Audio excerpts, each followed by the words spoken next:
Today's going to be, once again, fairly uncomfortable because this area of words is very, very important. And we all know it's important and we all keep stuffing it up. So we just need to learn some things very practically.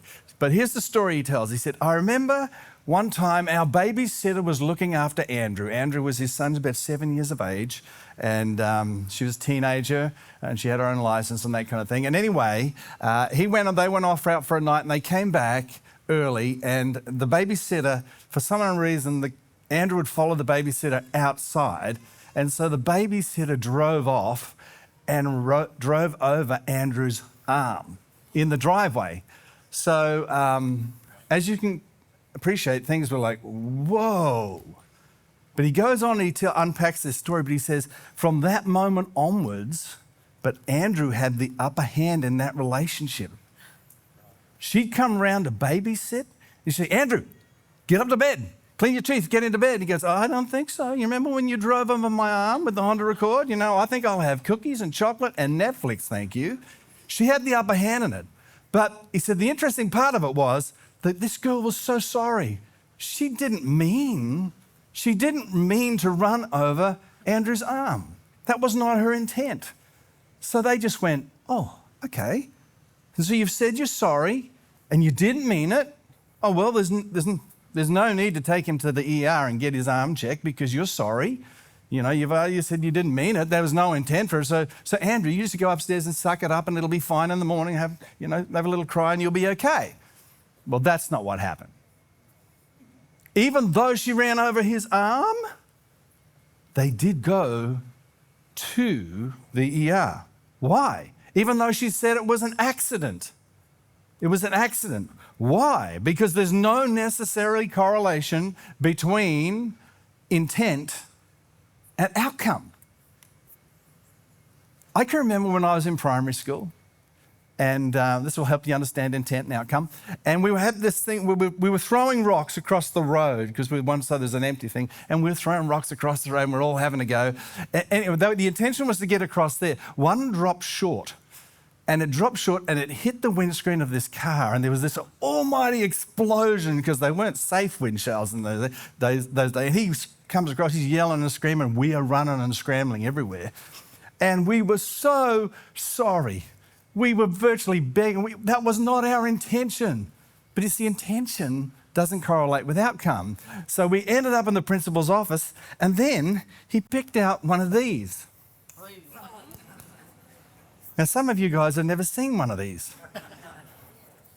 You get sent to a quiet place to reflect on what you've done wrong. We get this, and you can hear it. It sounds great. And what we said, he brought this thing out, and he had this thing. He was like, he enjoyed every moment of this. And he goes, that's it, 6 of the best. And he'd go, hold out your hand. And we were we knew if we could just, as it came down, if we could just tilt our hands just a little bit, we get away. But if he caught you, oy. Not only did you get 6 there, then you got 6 of the best here. I think Mr. Davis would like to bring this back. Now, some of you over the years have seen me wander around in shorts and cleaning and go, how did you get marvellous calves like that? Was it your soccer playing? Was it your motorcycle racing? I said, no, it was the principal's office. That's what did that. Intent does not mean it changes things. You know, the outcome is not necessarily going to be like that. I've said some things to Anne over the years which I'm ashamed of, but in a heat of frustration, it's just come out. And so I have been quick to apologize and own it. But you know what? I am still in the doghouse for a while.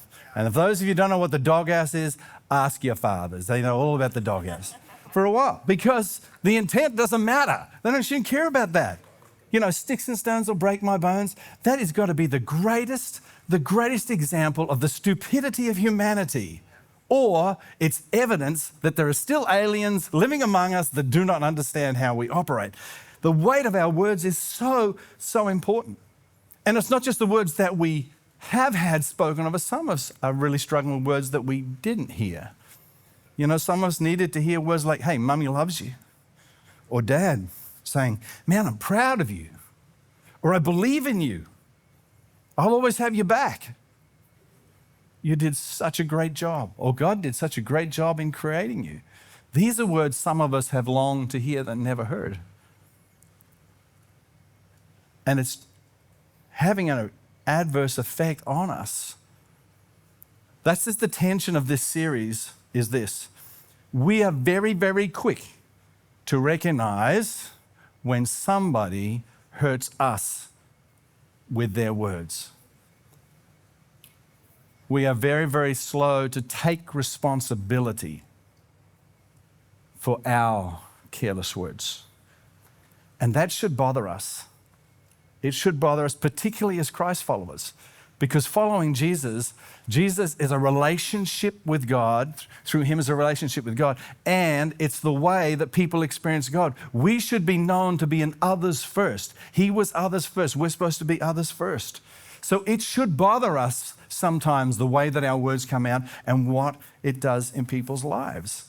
Now, if you're not a Christian, I mean, you're not following Jesus yet and you're still trying to explore this, then you're going to still pick up something really great out of this. All through this series have been lots of really, really great practical relational help. However, if you are a Christ follower and claim to follow Jesus, this is not optional for you. It's not optional for me. We have to get this right. In fact, Jesus delivered his harshest criticism to the religious leaders because of their careless words and how much they damaged people. So there was three dynamics in this that we've been working through. And in the first one, we talked about what careful words was like. And that's, you can play that video. It's like a construction site. So if you're careful with your words and you're having loving conversations, it continually builds up. And you're getting more and more strength and more value because it is continually building. The kind words, the nice words, the encouragement. It's actually building up something quite spectacular. Now, the thing is that's a time lapse. That happened probably over a year, right? Now, the flip of that is if you are careless with your words, you can play the other video. It's like every word is causing another charge to go off in the relationship.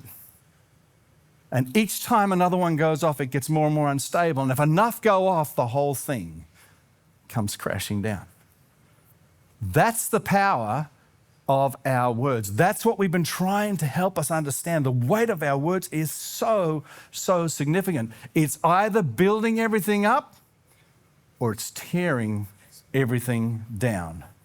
So we learnt that words are not equally weighted, which means that I think someone said the statistics now is like for every one negative thing that's spoken into you, it'll take 30 positive things to try and remedy that kind of situation.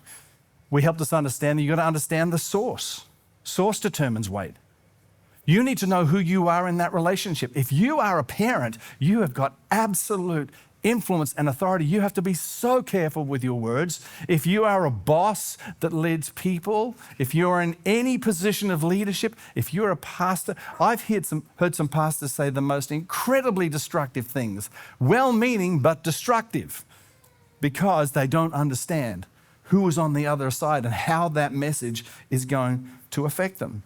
I can remember one incident, I might have shared this at the start, Anne and I have always been really felt like God wanted us to do significant things, and we're involved in a ministry, and Anne really felt that God had her in this position, and then she sat at a table and someone that she deeply respected was there and was careless with their words and said, well, you know what? If a woman has a baby around here, she can no longer fulfill her position in this company. And it's like, oh, well, I guess I know God's called me to this, so I guess that means I can't have a child at the moment. See the significance of the weight of your words. You've got to really think about this. But what we're going to focus on now is intent is usually irrelevant. Intent is usually irrelevant because there's no correlation between intent, as I said, than outcome. When something gets broken, like if you accidentally break a mirror, or I've seen some guys that have these little bobblehead connections. I've never understand why you would have a bobblehead connection. But if it gets broken, it's still broken. I do understand when you go over and visit grandma's place or your mother-in-law's place and you break one of those Royal Dalton kind of things. I understand that. It's like, but the thing is, it's broken. It's broken. I didn't mean to do it. It was an accident. The intent wasn't there. That's fine, but it's still broken. You got to figure out how to fix it. You got to spend all the time on the net finding another stupid Royal Dalton thing, which is going to sit there and never get used for another 100 years anyway, but you got to do it. Got to fix the broken window. You see, intent is usually irrelevant. Broken is broken regardless.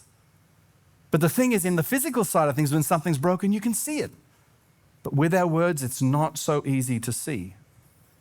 And explaining does not equal repairing. Just hold on to that for a second. Explaining does not equal repairing. When it comes to hurtful words, and you've been on the other side of them, and somebody is trying to explain their intent about what they meant, that is not helpful.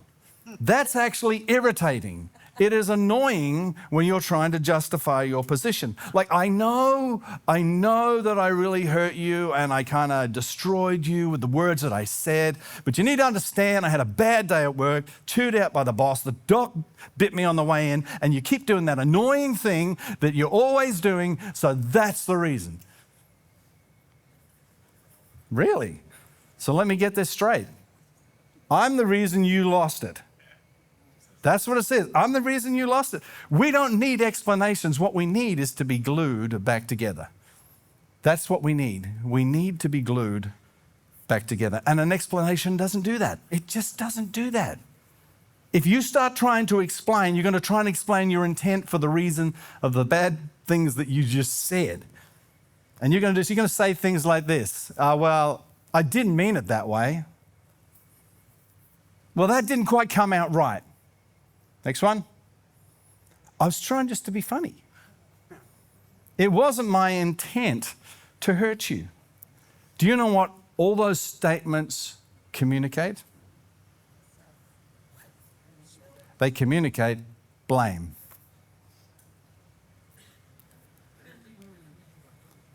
I'm actually switching this around because I'm going to blame you for taking the hurtful comments that I said the wrong way. That's your fault. You're too sensitive. You need to grow up, be more professional, be more mature. I didn't mean it that way, so everything should be all right.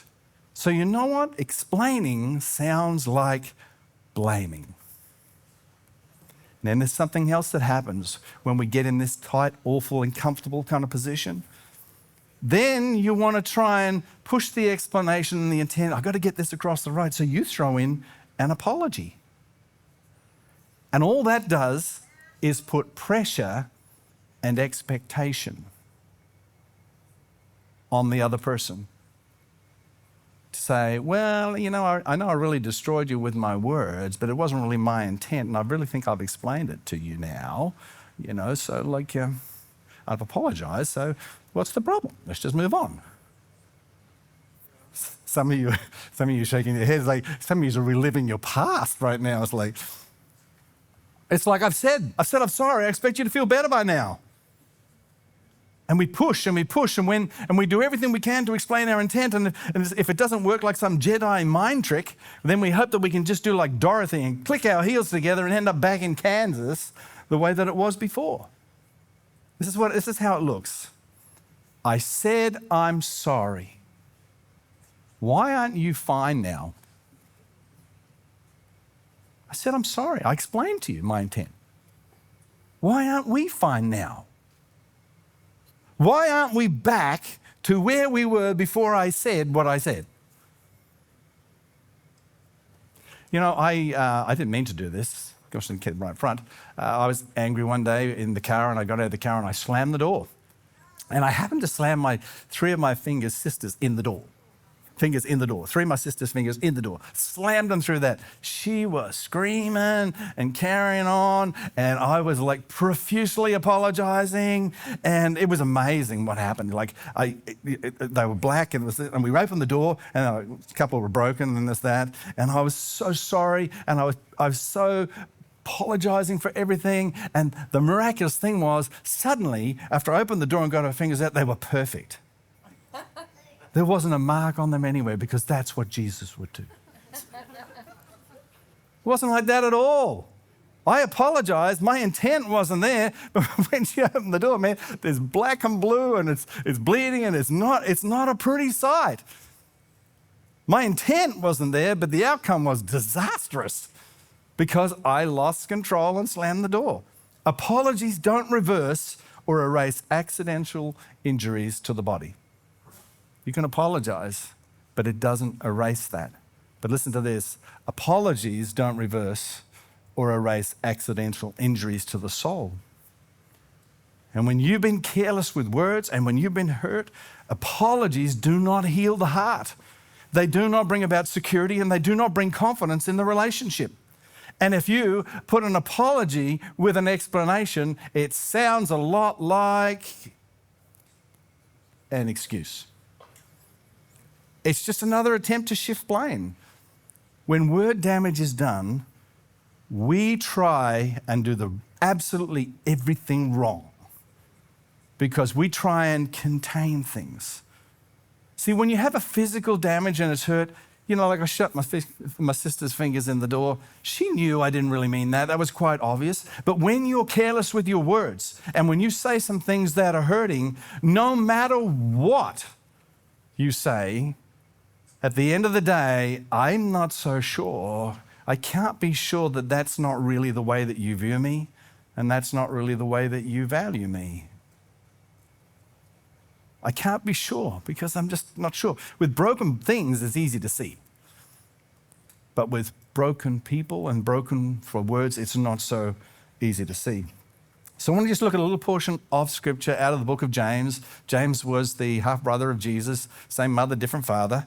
And he had to grow up, spare a thought for him, he had to grow up with his big brother being the Messiah. I mean, what would your big brother have to do to convince you that he's the Messiah? So James struggled. He struggled a little and until after Jesus predicted his own death, burial, and resurrection and pulled it off.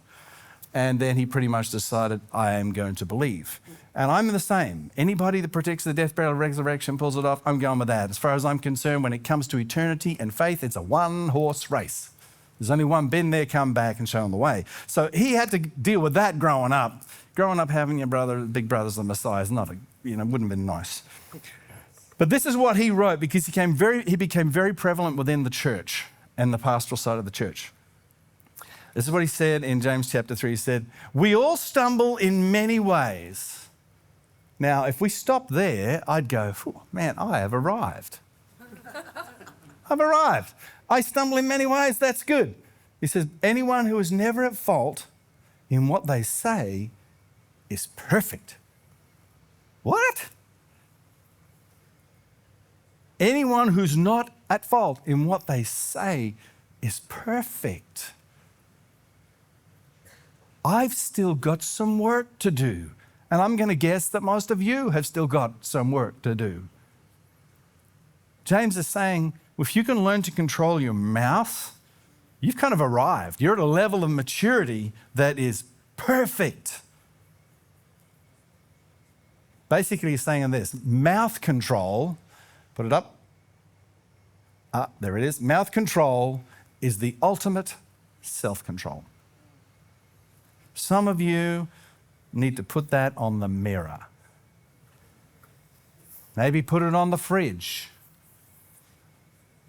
Put it somewhere where you can see it to remind yourself, because some of us are more prevalent to being out of control with our mouth than others. So you do need, and you just really understand that every time you do something and you do something that is hurtful and careless in words, that is another charge that is going off, that is demolishing the building that you're in. And eventually you'll lose all credibility and the thing will come down. We've got to take this serious. James goes on to say this, consider what a great forest is set on fire by a small spark. The tongue is also like a fire. Your tongue, your mouth, it's a fire. It lights fires. If you don't control it, you will light fires. And then when you try and contain it, you'll end up spreading the fire. And the fire spreads, and what it does is it burns, literally burns us to the ground. That's what happens. And if you're careless with your words, you'll burn all your relationships, your spouse, your children, your college people, friends, school friends, employees.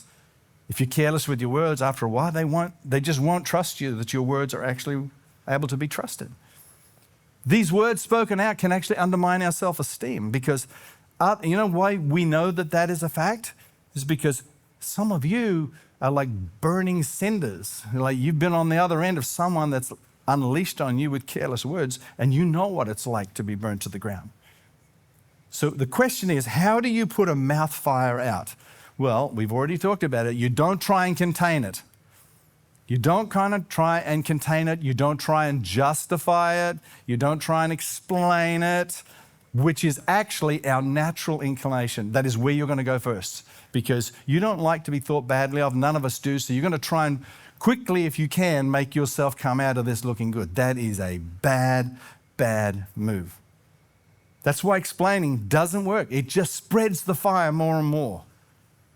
When you try and explain something that you've done that's hurtful, essentially all they're hearing is, you have no idea what damage you just did to me by your words.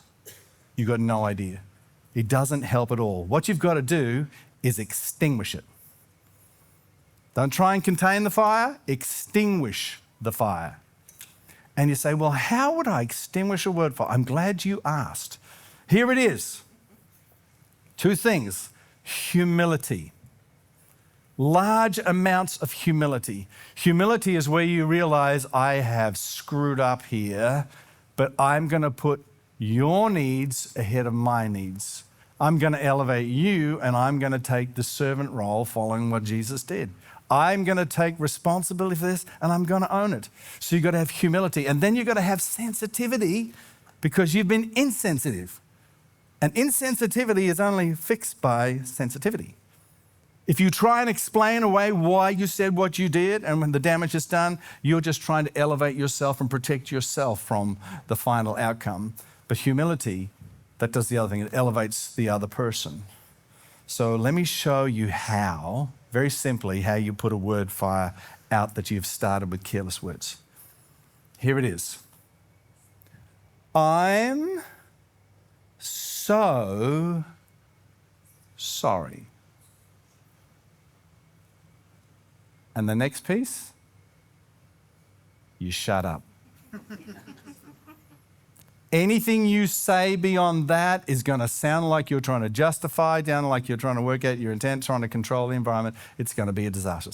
I'm so sorry. Why don't you say, let's say that out loud. Come on. I'm so sorry. It's not too painful, is it? Try it again. I'm so sorry.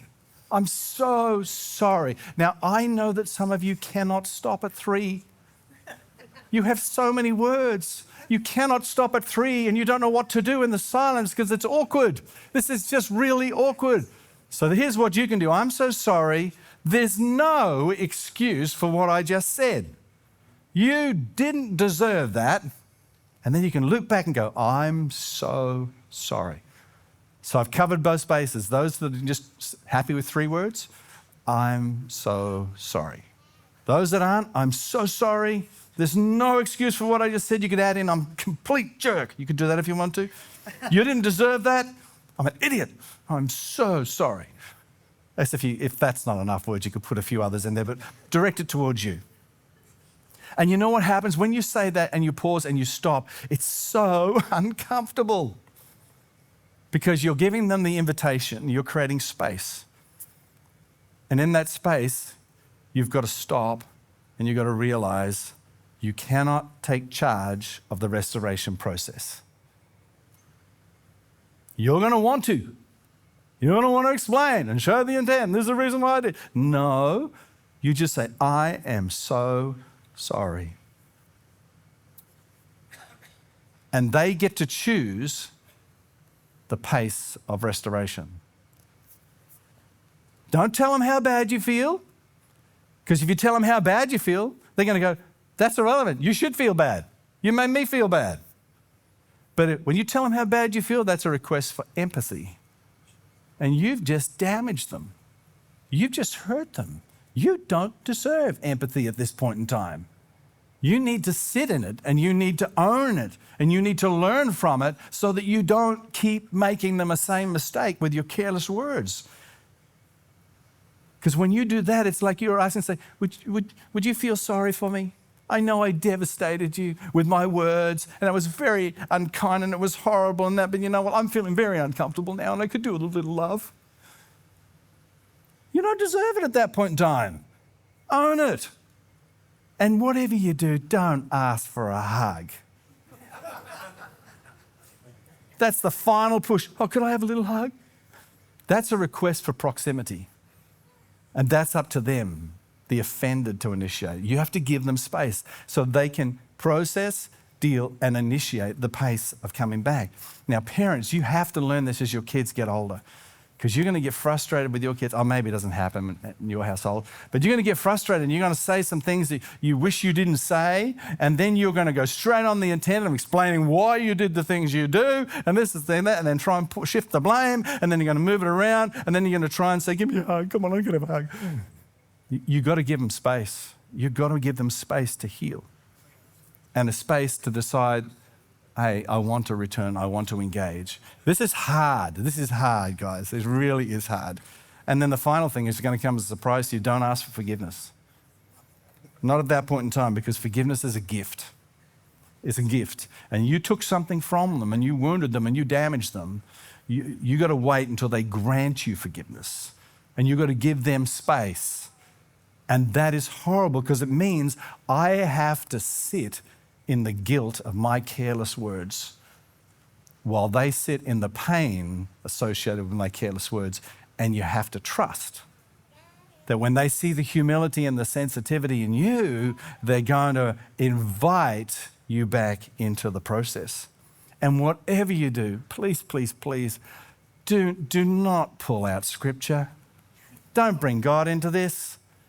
I've seen this so many times. Well, I know I offended you, and I know I said that, but you know what Jesus says? You've got to forgive. You've got to forgive, because if you don't forgive, God's not going to forgive you, and you're going to hell. You probably didn't put the hell on the end, but you got everything else in there. Why? Because we're so uncomfortable. We want it repaired. We don't know how to repair it, so we're going to try and demand it, and you can't do that. And you can't take scriptures out of context to do that. You've got to say, humility, put them first, realize I've done the damage, I'm the offender, and I've got to give them space. And they've got to know that I'm sorry, I'm owning this thing, and give them space for the restoration. This is how all marriages end up in disaster, because no one knows how to do this. So we've looked at what the weight of our words is not equal, depends who you are as the source, and the intent is irrelevant. So what do you do then? What are you going to do? Because you are going to muck this up, just being upfront. You won't get this right all the time. But listen, when you do, don't try and explain it. Don't try and kind of like attempt to contain the fire that you have caused. Just extinguish it. Just say, I am so sorry. And if you could pause there, just leave it and just let the break happen. If not, I'm so sorry. There's no excuse for what I said. I'm a jerk. No, you don't leave that off. You didn't deserve it. I'm so sorry. I heard just this week, I heard of a boss. We were having a conversation out there. This boss was he had 30 of his colleagues on a round call on Zoom. And anyway, though, one person gives a presentation. So anyway, the boss is there, and anyway, he's got his second-hand man there, and so he gets on his mate on Zoom and types this thing out and says, this guy's a complete idiot. He's got no idea what he's doing. He's clueless. Only trouble is, he didn't make it private, so it went to all 30. And I said to the guy, I said, how's it going at work now? He goes, oh, not good. No one wants to do a presentation, and no one's going anywhere near that boss. See, he started a fire now. Unless he follows this, nobody's ever going to trust him again. Nobody's going to share. No one's going to be open. No one's going to be vulnerable. So, here's the question. What have you got, or who do you need to go and just say, I'm so sorry? Where have you hurt someone? Who have you damaged someone, co-worker, friend? And don't try and explain it, just own it. I talked this about in the first part of the series too, to help us get this right. How do you initiate if you are the offender? So there's some stuff in there.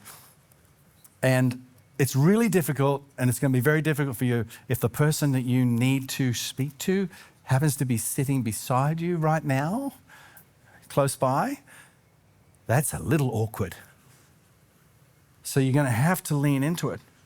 There's no other way out of it. You just got to own these things. I'm trying to be as open and vulnerable. We had one last week. Because we spent so much time unhitching from the old covenant and making sure that we're not pulling stuff from the old into where we live in the new covenant with Jesus. We follow Jesus' teaching as outworked by the apostles, and also not bringing Rome into the church, the business corporate practices. I'm hypersensitive to it. So anytime there's anything that looks like it's something that's trying to control the gospel being freely going, I just get twitchy. And sometimes real twitchy. And anyway, we've been working through something because Ruthie's been saying to me, and she knows I'm talking about this, she said, we have to get some better HR principles in there. We're going to get these policies and we're going to get this, that and the other. And I'm getting more and more twitchy about this, and I'm getting more and more, because I feel like I'm a defender of the gospel. I'm making sure this doesn't come in and this doesn't come in. But I was just, I don't know, I kind of hit the wall on it, and I don't remember exactly what I say, but I displayed my annoyance about how bad this is, how it follows these policies and procedures, right up this, that, and I caught a glimpse in her eye, and I thought, oh, I've done something here. And to her defense, and in her brilliance, she just pulled me right up, and she said, you know, when you say that, that really hurts me. That really hurts me. And I said, why? I'm just explaining my frustration, is my intent thing. Just explaining my frustration. I'm just trying to keep the business stuff out. I'm doing my thing that God's told me to do. Yeah, but she said, but I'm the one that's doing all the work to try and make this work in such a way that it doesn't look like that. So whatever we bring in it protects everybody, and it's still a spirit-led process. And I just had to say, I'm so sorry. It can happen, and it's going to happen. It's going to happen in every relationship that you have. It's your ability to actually not try and justify and explain that's going to bring about healing. Paul said it this way. He said, don't let any unwholesome words come out of your mouth, but only words that are good for building up others according to their needs. So everything we do should be about building you up according to your needs. I was in the bathroom just before, I'll just throw this in, and a young man came in there. I think his name's Chase, and I said, how you doing? And he goes, hey, great. He said, how you doing? I said, oh, not bad for an old fella, but I'm still young at heart. And he just, it's some great words. And he just said, well, it's got to be good, man. You're in church, right? Hey. Awesome. Nailed it. Perfect. Can you imagine what would happen if everybody understood this? This is what Jesus meant when he said, love one another the way that I've loved you. Lay down your lives for one another. Don't try and control things. Elevate each other up. Love each other up. Give each other space when things have happened. Let the other person who's offended set the pace of the restoration. And don't try and make excuses. Just say, I'm so sorry. We're going to let that go. It's over to you. You decide. You get to decide the pace of things going. So as I said, it's been a prickly kind of 3 weeks, but a very important one. And you need to get back and listen to this and just process this out a little bit more about how you outwork it. But it's been very much in the practical side of things of outworking some of Jesus' teaching. But I felt like there's another space that we needed to look about to just deal with this thing of the importance of our words. So let me just pray to cover this part, and then I'm going to just change gears a little bit. So Father, I just thank you for the way that you lead us. And Lord, these mouths of ours, they do start fires, and sometimes we just try and figure out how to figure it out and then try and control things. And Lord, help us to not take control.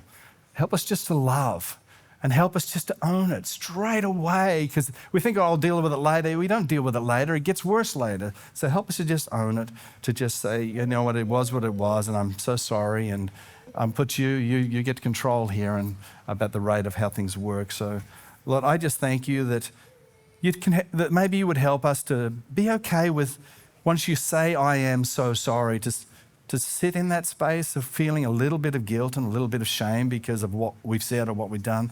That's not necessarily bad, Lord. That enables us to feel the weight of our words and how they've affected us. So, Lord, teach us how to be able to do that. Just teach us how to love each other the way that you have loved us.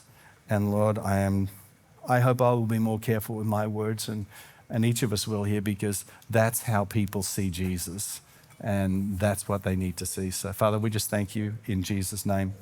Amen.